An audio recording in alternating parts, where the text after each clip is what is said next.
Welcome back to part two of this insightful conversation with Tim Mueller, M&A managing partner and co-founder of IT ExchangeNet, a leading M&A marketplace exclusively for mid-market IT businesses, where we're diving deep into the world of Microsoft partners, mergers and acquisitions, and the future of AI in business. If you joined us for part one, you know that Tim brings years of expertise and a unique perspective to the table. Today, we're picking up right where we left off, exploring the human side of the M&A process, the evolving role of AI, and how Microsoft partners can position themselves for long-term success.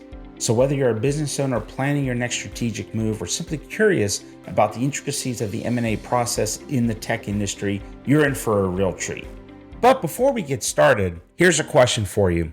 What do successful business leaders, rock-solid partnerships, and the Grateful Dead have in common? Well, according to Tim, they all play a role in understanding the soul of the deal. In this episode, we'll uncover why relationships matter just as much as revenue, how cost effectiveness can be a game changer, and the single biggest factor that could reshape the tech industry as we know it. Spoiler alert, it's all about AI, and Tim's got the insights to prove it. Let's dive in.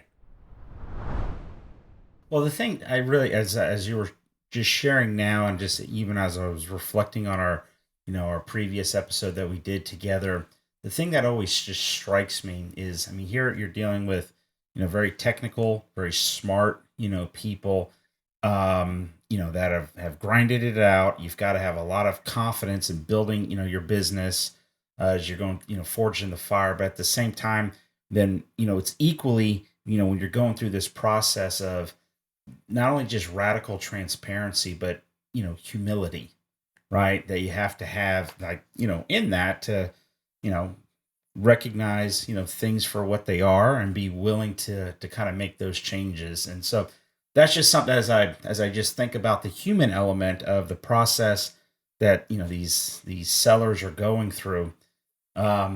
Have you found, like, in the decades that you've been doing this, have you found that you've had to, like, advise them or counsel them, if you will, on kind of that qualitative, that human part of it of, hey, it's, there's, it might hurt for a little bit. Let me coach you through, just the humility and being teachable, etc. Could you share a little bit about, from your experience? Having gotten to know you now, Anthony, I'm not surprised by your question because that is what you're known for in the channel is the human element of it and how that plays out. So Yeah. I'm not surprised that you want to dig in on that one, and that's I think why you are so respected in this Yeah. channel. Um, yeah, our role is part priest, part rabbi, part therapist, part big brother, part advisor, and depending on what hat you're wearing, is kind of related to what stage of the M&A process there is. So clearly, the upfront stage where you kind of get ready to get in position to be in position for a sale is clear advisor work, where you're dotting the I's, crossing the T's, making Mm. sure that everything during future audits are going to be in place. So we kind of work with them to get their best suit and tie metaphorically on before we Hmm. go to market. But if you jump fast forward into, let's say, 80% through the process, now the amount of therapy work you're doing and part rabbi, part priest, part whatever increases precipitously Yeah. Yeah. because there is that humility factor where people are looking at you going, we like your business. You did a nice job. It's a lifestyle business, but why didn't you do this? And why didn't you take care of these Mm. metrics? And why didn't, and you have to look at it. And one of the things we tell them is that you are not going to be perfect for the seller, for the buyer, I mean, but that's what they want. They want something they can tinker with, maybe make some wholesale changes in some areas because Mm. that makes you valuable to them. If they take a perfect business and just integrate it into themselves, there's nothing that could make that acquisition more valuable. And so just know that some of it's posturing, you Hmm. didn't do this Hmm. right, so we're going to give you a discount on our offer. Or it's not how we would do it. But the good buyers understand the ego, not the bad ego, but the ego that everybody has, that they're proud of what they built. I mean, these guys and ladies and men that built these Microsoft businesses, They've put their kids through college, they've bought new homes, sometimes a second home. They have done probably more than they ever thought they would do professionally because of how they ran their business. Mm-hmm. So hats off to them for doing it. They just happen to be smaller than the buyer that's going to envelop them in their practice. So of course they're not going to have as polished of the systems and billing and all that and reporting ability. Mm-hmm. Mm-hmm. So I think the better buyers understand it and they treat them more humanely. So the humility that comes out of it is a lot easier. But we have had deals. We had probably one of the biggest deals in our history fail at the 11th hour because the CEO of the buyer got into the personal side of questioning the CEO of the seller and the CEO of our client. The seller said, I could never work for him, and I know my people could never work for him. So I'm out. Oh, wow. And he was so fatigued with the process because it just takes a lot out of you. He said, Uh-huh. I want to pause. And he never went back to market. He just kept the business private. Wow. So sometimes that happens in the 11th hour. And so we ask offline, part of our role is to give the buyers a little bit of the cycle profile of our seller to say, here are some hot buttons that we know after working with them the last couple of months that we'd like you to be gentle and Mm-hmm. understand that, hey, the seller, lost his wife in the last 24 months. Real issue, right? And there are different sensitivities or triggers they have. So please be soft on them because during that epoch of time, during that illness, and for months after, he was in a cloud, he was in a haze. And so know that that dip Mm. was related directly to a major loss. So skip over it. Know that it's more about the future and how he rebounded versus getting too tight on the area that kind of was a little bit of a downfall. Mm-hmm. Mm-hmm. No, that's fascinating. That's awesome. Now I know you've shared so much already about factors. I'm going to kind of bring it back to on the business and the numbers side of it. Fact, you've already shared. I mean, you've shared several between the just the percentage of customer concentration, the amount of reoccurring revenue, customer churn, employee retention, proprietary like IP, EBITDA. So you've shared a lot of the factors. Driving high multiples in these M&A deals. Would you say are there any other key factors maybe that you haven't touched on that our listeners should be aware of? Yeah, Microsoft partners really need to have gross margins of at least 50% or higher to really paint the picture of someone that's pricing, got the right pricing schedule for their customers. Mm-hmm. Um, and that's something that is higher, by standards of many others in the space. Amazon has got about 17% of gross margins in their work. The closest that we see to Microsoft are the Oracle partners that are between 45 and 50, and then Google partners that sit around 40% gross margins. But in that food system, you've got Microsoft that really is the highest and should be the highest at 50% of gross margins or higher. If you look at the kind of the 2-year forward growth rates, Microsoft partners should be at least 12 to 15% to be considered, average to be, for the buyers that look at it. So if you're growing less than 10%, 2-year forward looking, and I know it's really hard to say the second year is a real tough squint because 1 year out is mostly what most of the partners can see with confidence. Mm-hmm. But if you go into the second year, it'll be roughly wrong. Don't know exactly how roughly wrong it'll be, too low, too high. But that kind of 12% annual growth rate is really what a lot of the buyers are looking for. And do they care so much about what type of revenue? And I mean, I think I know the answer, but I want to see like whether it's project based revenue, subscription revenue, they or is it net new like net new logo revenue, a land and expand revenue? Do they care about what type of revenue that is, or are they just wanting to see just that 12 to 15% growth? Yeah, Great question. And I think it is probably the right question because not all revenue is made equal. And during that quality of earnings, they're really looking at the quality of revenue that's coming in.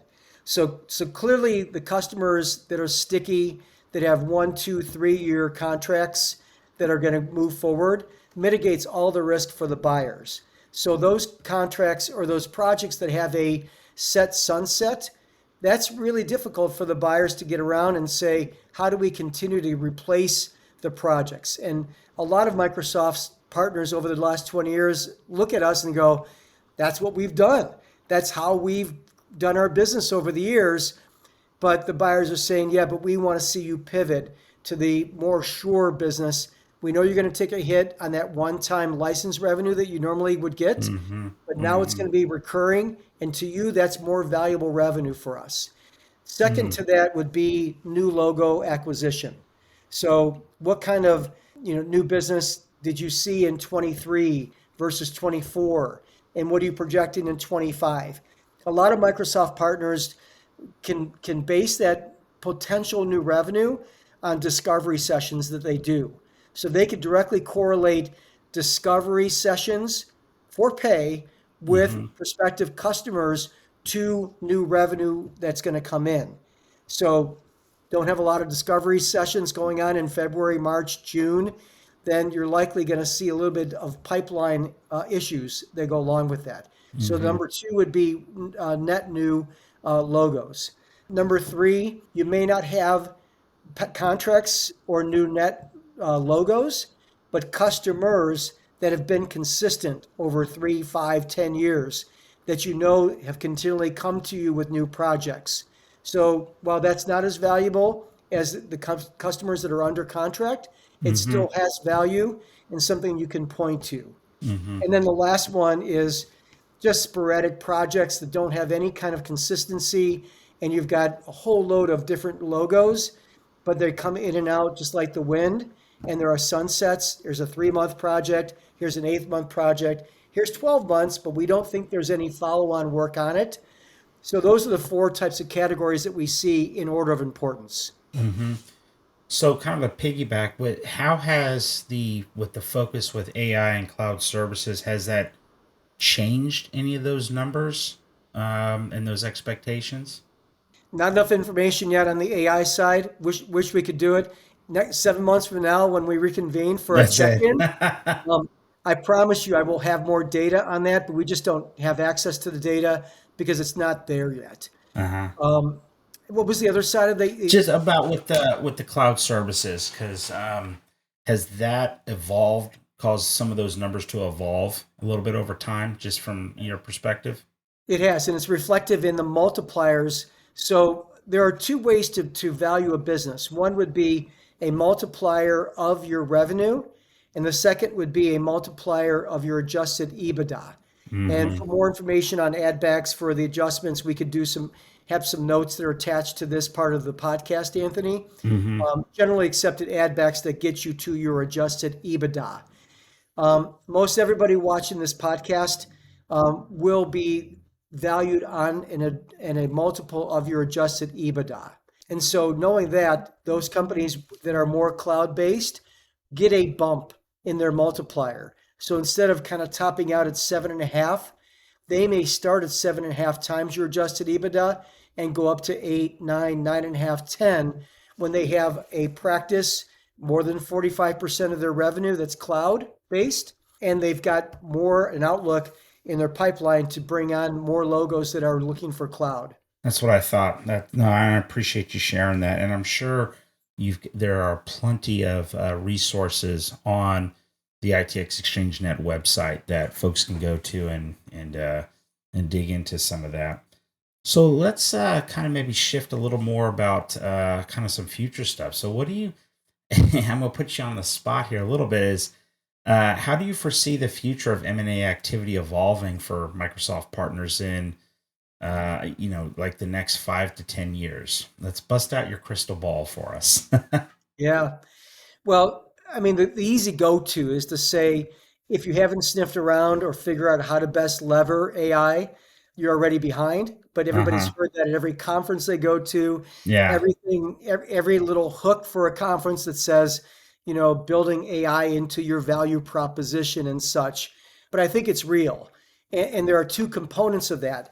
One would be through certainly Copilot and any other ancillary AI tools that you could become an expert on that you could then offer to your customers. But equally, if not more importantly, how you run your business. So how will you lever and be more cost effective to, you may not have to bring as many employees on to have your Microsoft practice if you're levering a lot of those tools that Mm-hmm. can automate, if you're doing some cyber, there certainly are more AI tools that are going to automate pen testing and certain observability for your security practice. There's ways to run your billing and also be able to see metrics that, I'll harken back to 15 minutes ago where all of these different clients of ours are saying, God, I wish I knew what to do with all these metrics or how to find them in my business. Mm-hmm. I will guarantee you 5 years from now, standard fare using AI tools to help them run their business better, to help them bill more quickly, to help them Mm-hmm. collect and be pings. We're just scratching the surface on what Mm-hmm. Microsoft partners can do to be more effective to run their business. And if they thought offshoring was a way to get higher margins for their business, to have a workforce of now 40% of your workforce will be AI agents that are doing those types of manual pieces that normally you've been paying people to do. And it's scary to think about our workforce that are going to be replaced, but it's the standard evolution of technology, Mm-hmm. going from the industrial revolution all the way through today. But you got to figure out how to best make yourself more valuable by being an expert with the AI tools. Mm-hmm. So Mm-hmm. when you say crystal ball, um, I don't think there's a singular transformational, and I would even dare to say catalytic push for how to push your business AI since the formation of the internet. I Mm-hmm. think everything in between when the internet was first introduced circa 95, 96 with Mosaic has all been certainly building upon that great aha moment Mm-hmm. of graphic user interface with the internet until now AI. And I think that will be something that may make the internet revolution pale by comparison. And I'm bought in fully. There isn't a workout that I do or a walk that I take, unless I'm with my wife, that doesn't have my earbuds in listening to This Week in AI or AI Copilot podcasts. Everything's surrounded because unless we fully understand it, we can't be that advisor on the front end of this. We also talk to a lot of Microsoft partners that are 2, 3 years out from Mm-hmm. wanting to sell, and they're asking us, how do we architect the business that will get the greatest value? So unless I'm aware in my team, particularly of where AI is going to affect positively Microsoft partners, we can't help them put their best suit and tie on 24, 36 months from now. Mm-hmm. Well, hearing what you said, just kind of two thoughts came to mind, especially the one of the second part about how you run your business and being cost effective. And it's interesting. I'm going through this series of just of founders, and where just a consistent theme. And this is covering founders of of businesses and American entrepreneurs from even going back to like the 1800s up to the modern day. And one of the consistent themes is, cost effectiveness, because, as the markets, change, prices will go up, prices will go down, revenue can get adjusted. But once you codify certain, cuts and efficiencies, that stays fixed when things are going up or things are going down. When they're going up, you just get, greater margins. So I appreciate you sharing that. And the other thing is, as I was listening, and there was a point, I forgot what question it was, but when we were talking about like the relationships and about the partners, one of the things that you found and that you've observed in decades of experience, one of the key relationships that buyers are looking for and sellers is they're how ingratiated are they with Microsoft and how well known in Microsoft. So I think of like it's just a practical advice hack for people listening is saying, make sure you're aligned with Microsoft, because they've got like resources and insights to what the next 5 to 10 years, and just make sure you're aligned and continue to ingratiate there as it makes sense for your business to while you're then running your business, aligning with Microsoft, and that kind of will help position for that exit in 5 to 10 years. I don't know. What do you think? Is that good? Like a good hack? Bad idea? Good idea? Yeah, it's a great pro tip for these guys for sure. Uh, and I do think it's a fine line. One, yes, you do want to have a stellar relationship so that when you do decide to sell and they ask for that contact at Microsoft, they would say full throated, I know Anthony really well. We work with them on a weekly basis. We Yeah. give them referrals. They respond. And more so than responding, if they get the assignment, they get rave reviews. So that's Mm, the ideal reference you want from Microsoft. But there's a fine line between organic revenue that you generate and referral revenue that you take from Microsoft. So we had a client years ago that bragged and said, we've got such a great relationship with Microsoft that 70% of our revenue comes from Microsoft. And mm, while that takes a lot of work to yeah. nurture and curate that relationship, if for whatever reason Microsoft decides to Mm-hmm. pull back on referrals, or they decide to kind of do an attaboy on giving business to another partner in your region that they were Mm-hmm. normally giving to you, those are variables that you are not controlling any longer. And Mm-hmm. so I don't know if there is a perfect balance. It Yeah. certainly isn't 70-30. Yeah. Yeah. And on the other side, is it the other way, 30-70, where you're only getting 30% of the referrals because there isn't a partner alive that says, oh, no, I don't want any more referred business from you because it's going to mess up my percentage. Uh-huh. But I would just say, much like you want to work really hard to have your customer concentration at 10% or lower, you also want to work at always originating organic revenue from your sales team and never get too reliant on Microsoft to give you all of your revenue. It's just smart Mm-hmm. business. And that way you don't have to ever have to think about declining the revenue because, the other part too is if you decline enough of the referrals from Microsoft, they're going to just know you as the person that declined, much like dating. You two Mm-hmm. or three times Mm-hmm. you say, I don't want to go out, you're not going to ask anymore. Uh-huh. So you want to be in position where you can take on all those referrals, but not be placed in a Yeah. position of weakness where you're fully dependent on that to make your numbers. No, and I won't go into the stories, but because obviously we work with a lot of Microsoft partners on the marketing, side, and yeah, we've had some clients go through those ebbs and flows, and it's just been interesting, kind of walking that journey with some of them. I'll just leave it at that.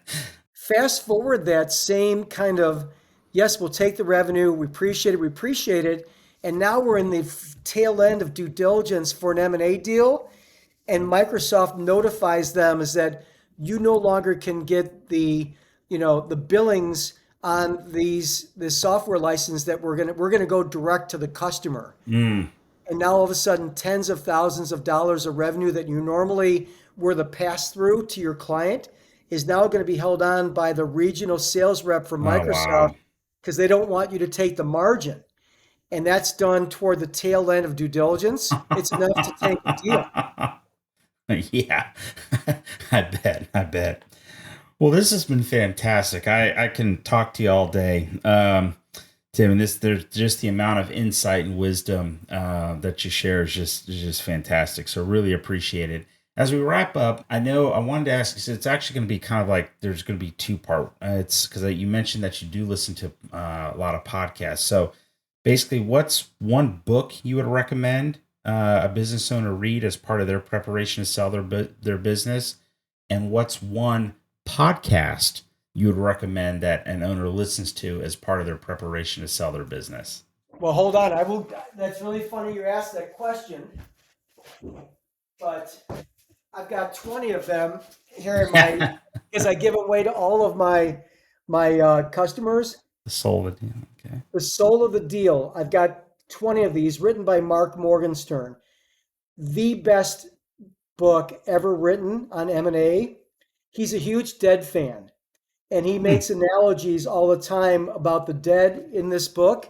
Okay. Um, Great recommendations on the back of the cover. Mark Morgenstern, The Soul of the Deal. No better book out there to prepare yourself, the psychology side of it of selling your business.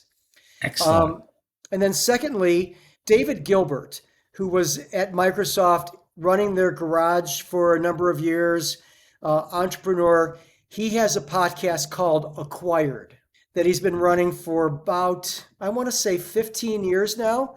Oh, He's wow. a he's an esteemed graduate of The Ohio State University, um, but went off as a 22-year-old and end up running the garage at Microsoft, and then got into other types of businesses at Microsoft that he was an executive in before he went off. And he's doing venture now. He's probably not more than 35 or so.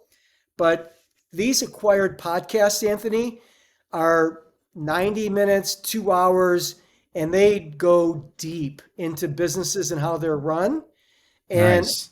for geeks like us, and I include you in that geek reputation, Absolutely. you can get lost in these podcasts.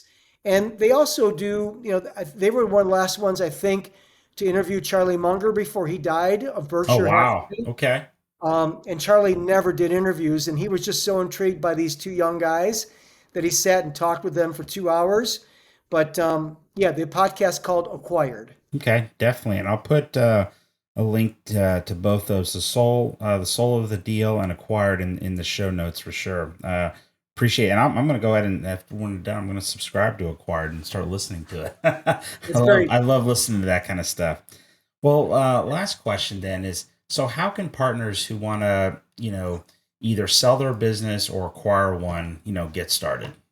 So, the pat answer is call us, and and no matter where in the stage is, but we do have something called Ready, Set, Go, and it's a free readiness assessment for those who are contemplating the sale of their business. And we'll give you a scorecard to say, you know, you're looking great in this side of it. You might want to focus a little bit more in this other area. Mm-hmm. So it's called Ready, Set, Go. We work very closely with the IAMCP. In fact, we're the M&A marketplace for the IAMCP, and we know the Microsoft space like the back of our hands. It's likely the most number of deals we do on an annual basis are Microsoft partners. Mm-hmm. So the Ready, Set, Go free piece is great. If you are a buyer, we have something called Buyers Direct, where you can, for free, advertise all the criteria of companies you're looking for. And on a monthly basis, we push that out to all of our potential sellers and to see if that pinky matches the pinky and the thumb matches the thumb so that Mm-hmm. we can match buyer and seller. Those are a couple of ways. We're always talking with buyers to understand what their investment criteria may be so that we then put it in our database. We've got rudimentary AI that helps us match buyer and seller. So the more we know from the buyers, the better we could be and more accurately to bring our sellers to them. Excellent, excellent. Well, we'll definitely have links to both of those in the show notes and in on social media as well. Tim, this has been fantastic. Thank you again.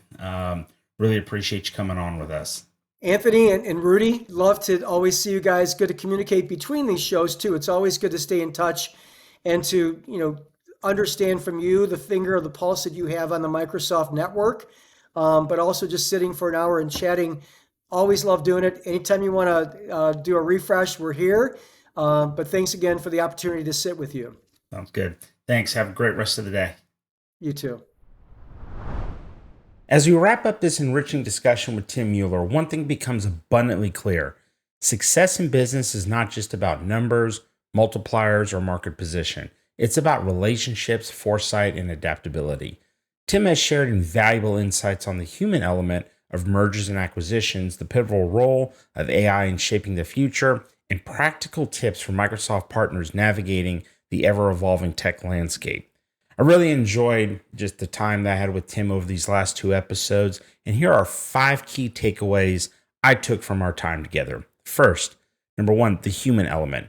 Building and nurturing relationships, whether with Microsoft, buyers, or clients, is just as critical as financial success. Mutual respect and trust can make or break deals. Number 2, cost effectiveness. Codifying cost efficiencies in your business ensures lasting margins regardless of market fluctuations. The third takeaway is AI's transformational power. Leveraging AI tools isn't just about offering cutting-edge solutions to clients. It's about using them internally to run a lean, effective business model. From automating manual processes to refining metrics, AI is set to revolutionize operations. Number 4, your partnership with Microsoft. Aligning with Microsoft effectively while ensuring a balance between organic and referral revenue can position your business for a long-term success and a higher valuation. And number 5, preparation is key. Tools like the Ready, Set, Go readiness assessment and buyers direct initiatives are practical resources to streamline the M&A process for sellers and buyers alike. Remember, as Tim eloquently stated, AI may just be the catalyst push that marks a new era of transformation, one that rivals the internet revolution itself.